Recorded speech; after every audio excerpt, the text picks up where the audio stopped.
People can be good people and have the greatest intentions. But if you don't do the work, if you don't do the healing, it will trickle down to the people in your life.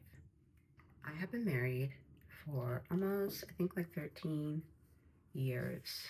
The signs have always been there. I want to take accountability for that. It was exacerbated after I had my first child. I stayed home during the day while my husband went to work. But I was also working on licensure, so I went to work at night. I was doing the cooking, I was doing the cleaning, I was taking care of the baby, I was doing the bills.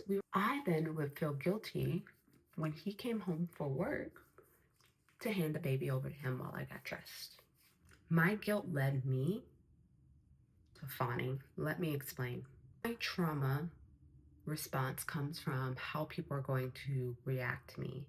Growing up, I felt as if I never knew. I was always on edge around how my mom would respond to something.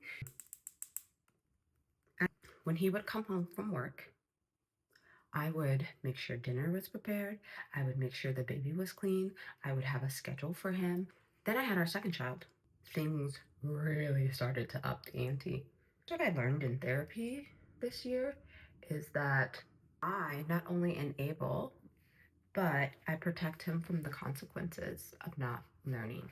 I start to wear myself out in showing up in my dynamic in a way that leaves me parched. The one thing that I recognized is that he stood by and watched. I wasn't aware of what I needed to ask for. I didn't know how to ask. This was never modeled for me. All the enabling and in all the drowning and in all the control, I still took care of him. Yes, I have to take the accountability and that I enabled him to not meet my needs. But the accountability that is not mine is that he didn't try.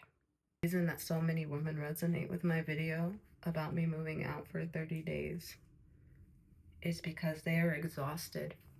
When I moved out for 30 days and I recognize is that stop enabling him, allow him to receive the consequences of not showing up for you.